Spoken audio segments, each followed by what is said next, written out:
Capoeira, I'm going to put is the next one here, the yellow guy. Put that down on the one and done. Yo, it's Jon Fitch, world champ, world's most interesting man. I'm going to categorize 12 of the most common martial arts disciplines in their rank order. So let's start off. Let's go with boxing first. I'll put boxing in the Hall of Fame because a good solid 1-2 against your average person is all you really need, guys. Honestly, most people are wet bags of poo when it comes to fighting, and if you have a good solid 1-2, that's it. Capoeira, I'm gonna put is the next one here, the yellow guy. Put that down on the one and done. Out of the thousands and hundreds of thousands of fights I've watched, professionally, amateur, whatever, street, I've seen maybe like 5-6 knockouts with capoeira. So I don't think it doesn't seem too usable. It's one of those also where the sparring is not really like sparring. They don't really like hit each other. Like they try to get close without hitting each other type of thing. So I think that has a big factor to do with it not being a trustworthy self-defense martial art, really. Next is the karate, Kyokushin style karate, like real karate, or Cobra Kai karate. I'll put that at the world champ. I'll put that at the world champ. Because they do, as long as it's the Kyokushin style karate, and they do the hard sparring, because they actually do, kicks and punches and stuff to the chest. Of those in that discipline, when they spar and stuff, they punch in the chest, but they kick to the head, kick to the legs, that type of stuff. So if you are versed in that, you're probably pretty tough. Machida, it's Kyokushin karate. I think GSP started off with Kyokushin karate, and he's getting bullied as a little French kid. Next is kickboxing. I'll put kickboxing. I'll put that at that world champ level also.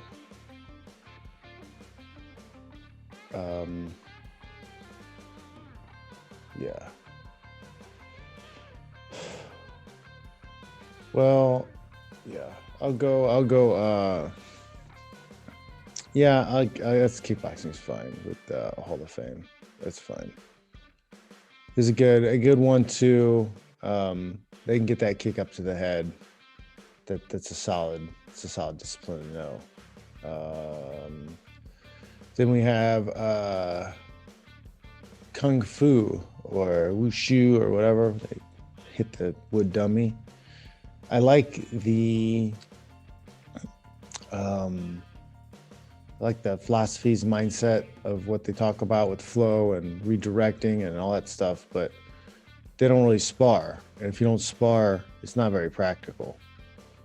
So I would say it's going to be a one and done type thing. I just haven't.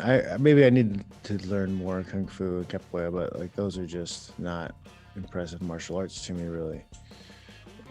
If you took them as a supplemental martial arts, just to get outside and do something a little different and move a little different and open your mind to some things, that would be a good idea. But I wouldn't base my like life and death scenarios on those two disciplines at all.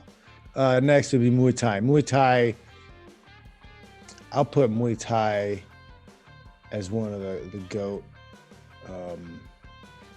martial arts because it's very violent. It's very in your face. The elbows, the knees, all devastating. You neck wrestle, so there is an element of clinch game there that most other striking martial arts do not have. And when I went to Thailand and I did drills and stuff where we neck wrestled and pummeled, and I had to try to get inside when we're, play sparring. It's not easy. They are able to frame with their elbows. They're able to gain head control. It was a battle. I was with guys that were much lighter than with me, and they would want to come over and they would bring their friends because I was a big white guy that was good at neck wrestling, right? So I was kind of like an oddity, and they would laugh and they would all want to line up and neck wrestle with me. And, they throw knees and go, oi, oi, and make noises and do all that fun stuff while you're doing it too. But yeah, so like they're legit in that control. So I put them up a level above the boxing and the kickboxing because they have that ability, and they'll do that crap in training. They'll neck wrestle for 90 minutes straight. Like that's ridiculous. And then next we're calling this jiu-jitsu. So I put jiu-jitsu at world champion as far as like street fighting stuff. Not Hall of Fame, world champion. Take it down one. Okay, because oh man, no, I can't do that. Yeah, you gotta pull it up. You gotta put it at Hall of Fame. Yeah, because we're kind of talking one-on-one type of fight, just no rules, right? Not like a self-defense, give you a lot of people around. But yeah, that's what I'm thinking most effective in a typical fight. But yeah, so like the same thing I was saying about the 1-2. If you have a good 1-2 in boxing, like you're gonna beat 99% of the population. Well, similarly with jiu-jitsu, if you got a few submissions and a few chokes, you're gonna be able to defeat 99.9% of the population. Just facts. It's like, yeah, knowing how to swim and everybody gets thrown in the ocean. Like you're the one that's gonna make it. Next, judo.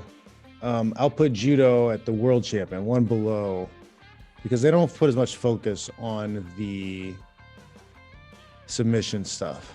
A lot of their focus is on the opponent, the pin, and the throw, and they don't have a lot of control after the throw. So they could knock you out with the throw. They could take you down. They could control you, but if they can't get a good grip, they get hit. I think it's not as effective as jiu-jitsu. And then sumo. Sumo is a contender because these guys are big, powerful. If they grab you, they could crush you. But they're not going to be super mobile, and their cardio is not going to be that great. So they're going to be susceptible to range attacks prolonged over, long period of time. Leg kicks, just kick a guy in the leg for an hour. You don't have to be fancy about it. Yeah, so I'll put sumo as contender. Then we have, what is this next symbol? Sambo. Okay, I'll put sambo up there at Hall of Fame. Is this sambo or combat sambo though? Because combat sambo is like the Fedor and Khabib sambo. Okay, it's not just like the more grappling based. It's like combat sambo is like the striking and everything. So if it's combat sambo, yeah, I'm putting that up the Hall of Fame because, man, if I took part in it, I may put it even at GOAT. But it's predominantly one of the reasons why those guys from that region that do a lot of combat sambo are so good is because it's basically just amateur MMA. When they go professional, they just take off the headgear and the shin pads and the jacket. So there's not a lot of like learning new things or blending styles. It's just you're already doing it. But yeah, combat sambo, they're already doing MMA. They're already doing striking. They do headbutts, like throws, like you name it. So like they're up there Hall of Fame. If I got more experience with combat sambo, I might even move that up to GOAT at some point. But it's a legitimate martial arts.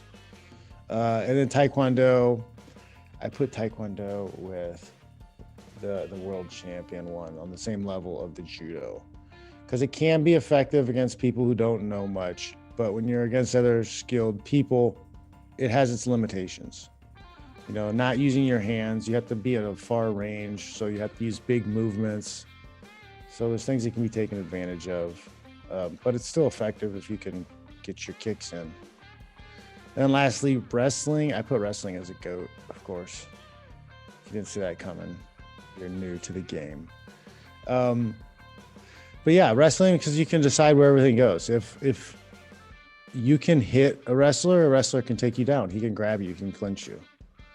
So that's my honest opinion on it. Is like, if you can put a hand on me, I can take you down, you know, or at least tie you up and make it impossible for you to strike me, and I'll get you tired. You're not going to have my cardio. You're not going to have my willpower. You're not going to be as relentless as I am, because that's what we're trained to do. But yeah, that's my list. JonFitch.net. Go to JonFitch.net. You can find all my stuff that I'm doing, all my wares that are for sale, whatever. And sign up for the newsletter.